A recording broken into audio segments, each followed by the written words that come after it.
Halo teman-teman, selamat berjumpa lagi bersama saya Tanta Nugraha di video pembelajaran animasi. Oke, teman-teman di sini di video pembelajaran animasi hari ini, di video pembelajaran ini maksudnya saya akan mencoba menjelaskan terkait 12 prinsip dari animasi teman-teman ya. Oke, di sini dari 12 prinsip animasi ini saya akan coba jelaskan apa itu prinsipnya ada apa saja dan bagaimana saja penerapannya dalam animasi. Untuk prinsip-prinsipnya terdiri yang pertama mulai dari squash and stretch, lalu yang kedua ada anticipation, yang ketiga ada prinsip staging, yang keempat ada prinsip pose to pose, yang kelima ada overlapping, yang keenam ada prinsip slow in and slow out, yang ketujuh ada prinsip arcs, yang kedelapan ada prinsip secondary action, yang kesembilan ada prinsip timing, yang kesepuluh ada prinsip exaggeration, yang ke-11 ada prinsip solid drawing, dan yang ke-12 ada prinsip appeal. Ya. Nah, untuk prinsip yang pertama yang akan saya coba jelaskan yaitu di sini adalah prinsip squash and stretch, di mana prinsip ini itu bekerja pada properti fisik ya. Bagaimana properti fisik itu bisa melakukan perubahan dalam sebuah proses gitu. Secara sederhana, prinsip ini itu digambarkan ketika si objek dalam animasi itu bisa memuai atau menyusut, teman-teman ya. Kenapa sih kita perlu menerapkan prinsip ini dalam sebuah animasi? Nah, tujuannya itu supaya animasi yang kita buat itu lebih meyakinkan dari penontonnya itu. Seperti contoh di sini, ketika kita memantulkan teman-teman, memantulkan sebuah benda. Ini contohnya benda yang dipantulkan adalah benda kubus atau mungkin bendanya bola, bolanya yang apa teksturnya itu tidak terlalu padat. Maka ketika kita pantulkan itu, ya, ketika mereka ke atas, maka mereka itu akan menyusut, sementara kalau ke bawah lagi akan memuai kembali. Sama halnya seperti tulisan free ini ya teman-teman. Ketika tulisan free ini ke bagian atas, mereka akan mencoba menyusut. Nah, seperti ini ya. Lalu pas ke bawahnya itu memuai lagi. Seperti itu, teman-teman. Contoh lainnya ketika teman-teman mencoba menurunkan atau menggelindingkan bola dari atas ketinggian gitu ya.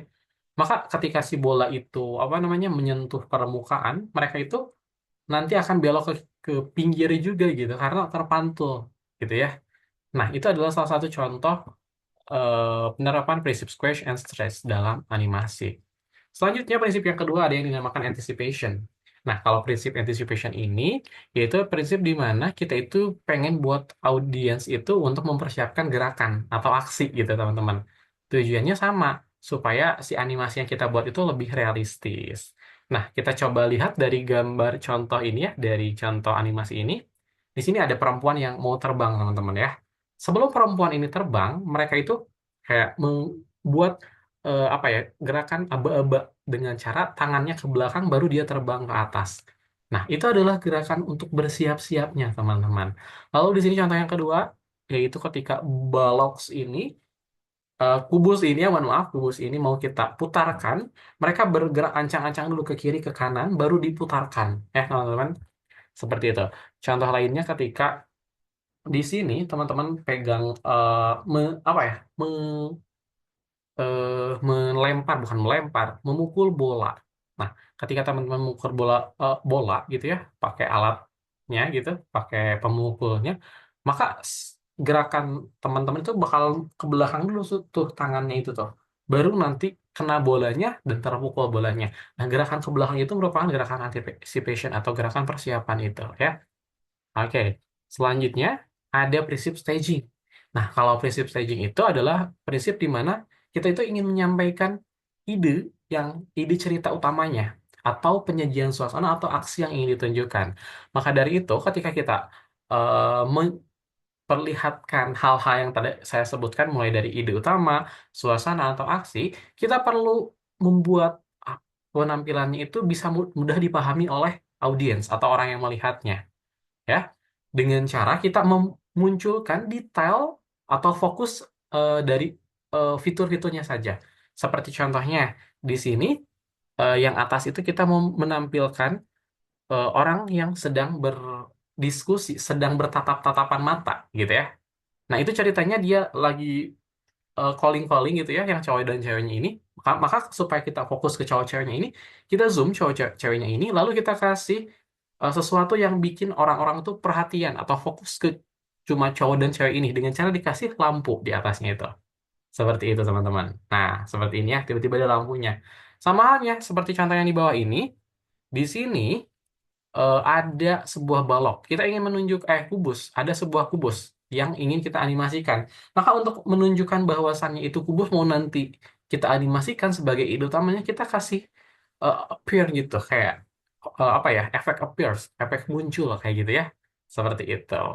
Dan fungsinya prinsip ini tuh supaya kita nggak ambigu gitu ke objek yang jadi main karakter di animation atau ceritanya itu ya.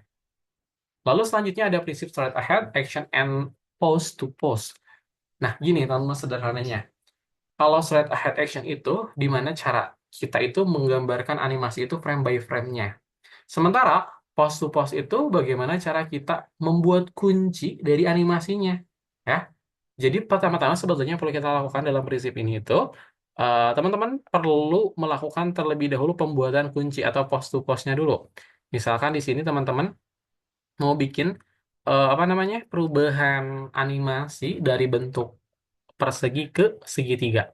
Maka pertama-tama teman-teman bikin pose-nya dulu, bikin kuncinya dulu. Kunci yang pertama yaitu persegi ini. Lalu teman-teman bikin kunci yang terakhir yaitu segitiga.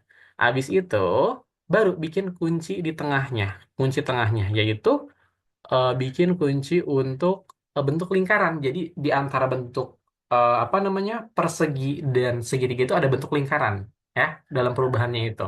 Barulah setelah teman-teman membuat pose-nya itu, teman-teman di sini tinggal isi frame-frame yang belum terisi ini dengan cara membuat beberapa frame yang berupa perubahan dari satu bentuk ke bentuk yang lainnya. Misalkan teman-teman bikin perubahan dari bentuk persegi ini ke lingkaran ini ya. Mulai dari lingkarannya yang memang betul, mulai dari perseginya yang betul gambarnya persegi, lalu kita eh, buat itu sampai bisa menjadi lingkaran nantinya ya dalam teknik straight ahead action. Seperti itu teman-teman ya. Oke, selanjutnya di sini juga ada prinsip follow through and overlapping. Kalau follow through and overlapping ini, prinsip ini tuh berkaitan dengan akhir action, akhir aksi pertama yang dilakukan oleh objek atau oleh karakter gitu ya.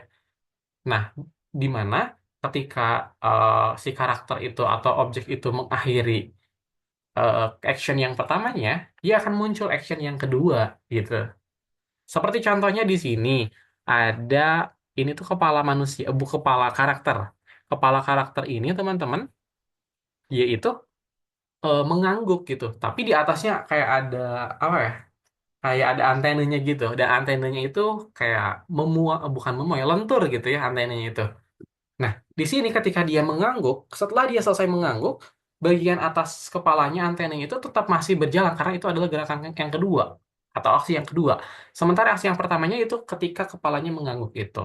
Maka ketika kita membuat animasi seperti demikian, kita perlu menambahkan follow through and overlapping supaya apa? Supaya si animasinya itu bisa terlihat lebih realistik, teman-teman. Karena memang pada kenyataannya ketika kita ada antena di atas ya atau ada sesuatu yang di atas itu kalau kita mengangguk itu kita tidak tiba-tiba langsung diem gitu ya yang bagian atasnya pasti akan ada gerakannya. Nah, di sini contoh lainnya itu ketika teman-teman minum teh gitu ya, minum teh dengan cara teman-teman pegang air tehnya itu di sebelah kanan ya, lalu teman-teman di sebelah tangan kiri atau di tangan kiri juga pegang sandwich gitu ya. Nah, maka ketika teman-teman minum di bagian minum teh itu adalah gerakan pertama. Sementara ketika setelah gerakan pertama selesai atau minumnya selesai, maka akan lanjut ke gerakan kedua. Gitu, teman-teman ya. Oke. Kita lanjutkan lagi ke prinsip yang berikutnya. Prinsip yang berikutnya ada yang dinamakan sebagai slow in and slow out. Nah, jadi gini teman-teman, saat teman-teman menunjukkan sebuah animasi, pastinya sebagai sebuah objek yang realistis, mereka itu nggak tiba-tiba langsung cepat atau tiba-tiba langsung lambat pergerakannya itu. Seperti contohnya di sini, ada perempuan yang lagi mengayunkan, mendedahkan tangan. Mereka itu kalau misalkan di keadaan nyata, kalau mau menedahkan tangan, kita kan naikin tangannya dulu ke atas. Kita tekan tangan ke atas, itu perlahan-lahan. Baru kita bisa gerakan dengan kecepatan yang cukup tinggi gitu untuk mendedahkan tangannya. Kenapa sih hal ini perlu diterapkan gitu? Karena hal ini itu nantinya akan berkaitan dengan tampilan realistik dari objek yang kita animasikan. Sehingga kita harus fokus pada proses slow in and slow out dari proporsi objeknya itu. Contoh lainnya, ketika kendaraan kita animasikan. Nah, kan kendaraan juga mereka itu nggak tiba-tiba cepat atau nggak tiba-tiba berhenti. Ada prosesnya. Misalkan kendaraan itu mau berjalan, maka itu akan dari lambat dulu ke cepat. Sementara kalau mau berhenti, dia itu cepat baru lambat. Seperti itu, teman-teman. Oke, teman-teman, prinsip yang berikutnya yaitu ada prinsip arts atau prinsip kelengkungan, di mana prinsip ini tuh menggambarkan bahwasannya pada keadaan dunia nyata, manusia maupun hewan itu berpindah dengan menerapkan yang namanya kelengkungan. Dengan mengenalkan konsep ini atau memunculkan konsep ini, artinya kita akan meningkatkan apa namanya realistik dari karya atau objek animasi yang kita buat. Di mana prinsip ini itu membantu kita untuk mengimplementasikan realistik pada gerakan project yang kita buat itu sendiri. Seperti contohnya, teman-teman di sini ada tangan orang yang membagikan uang. Ini dibuat dengan mengikuti prinsip kelengkungan. Jadi tidak tiba-tiba membagikan uang secara kaku gitu ya. Ada proses kelengkungan yang dilakukan supaya terlihat lebih realistis.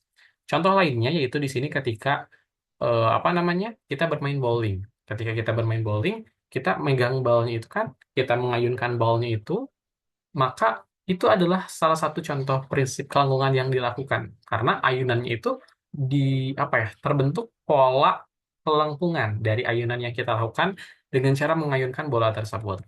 Lalu prinsip berikutnya ada yang namanya secondary action, di mana prinsip secondary action itu adalah prinsip yang menunjukkan bahwasannya setelah gerakan utama ada gerakan yang mengikutinya di mana secondary action ini mendukung terhadap ide utama atau gerakan utama.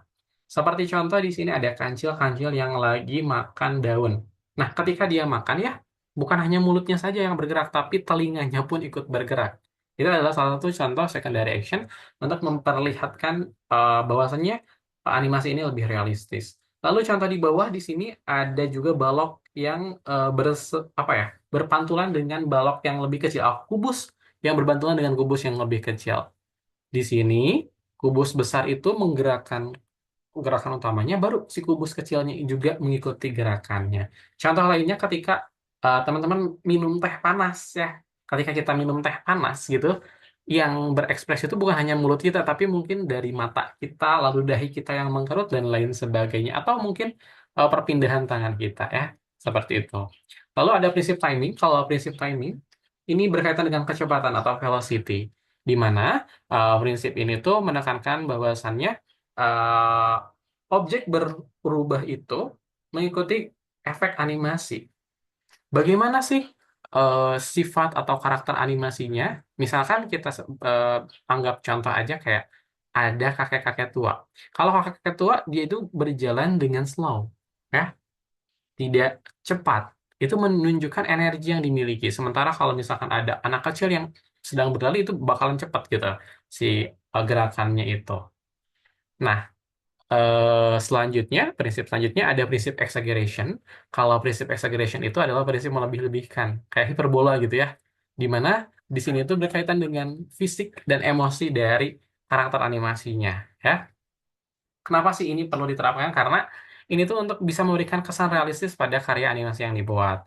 Seperti contoh di sini ada kancil yang makan apa namanya daun, dan ketahuan katanya ini tuh sama orang di rumah ceritanya atau tetangga di rumahnya itu gitu yang di depan kebunnya itu. Nah, si kancil ini tuh kan otomatis berputar-putar seperti itu ya. Padahal pada kenyataan di dunia nyata itu nggak ada gitu. Itu hanya proses untuk melebih-lebihkan saja. Seperti itu teman-teman. Lalu prinsip selanjutnya ada prinsip solid drawing. Kalau prinsip solid drawing itu berkaitan dengan pemahaman kita dalam menggambar, pemahaman kita terkait 3D space, lalu terkait keseimbangan bayangan dan pencahayaan. Ini tuh nanti lebih apa? Lebih detailnya ketika kita memodelkan si objek 3D-nya itu. Apakah nantinya objek 3D-nya itu bisa menghasilkan tampilan yang baik dari sisi keseimbangan, dari sisi shadow ataupun lighting ketika kita kombinasikan dengan objek-objek yang lainnya, gitu ya. Selanjutnya, ada prinsip yang terakhir, appeal. Bagaimana cara animasi itu bisa dilihat menarik oleh orang. Nah, prinsip appeal ini juga bisa kita lakukan prosesnya itu ketika kita membuat animasinya, ketika kita membuat karakternya. Apa sih watak yang mau ditonjolkan, dengan cara apa kita menonjolkan watak tersebut? Seperti ini kayaknya contohnya adalah watak seorang raja gitu lah, raja raja hewan mungkin atau apa gitu ya. Karena di sini ada mahkotanya. Itu adalah salah satu contoh untuk menarik perhatiannya. Contoh lain yang bisa kita gunakan untuk menerapkan prinsip appeal supaya bisa menarik perhatian penonton yaitu dari sisi penggunaan font style. Ya, kita bisa gunakan font style yang mudah dipahami, namun bisa memberikan perhatian ke audiens. Begitu pula dengan objek yang kita buat. Dari sisi simetris maupun kesulitan desain karakternya harus kita perhatikan, teman-teman ya. Dan berikut adalah referensi yang saya gunakan untuk penjelasan dari prinsip dasar animasi ini. Sekian mungkin penjelasan prinsip dasar animasi dari saya. Mohon maaf bila banyak kekurangan. Sampai jumpa di video pembelajaran selanjutnya.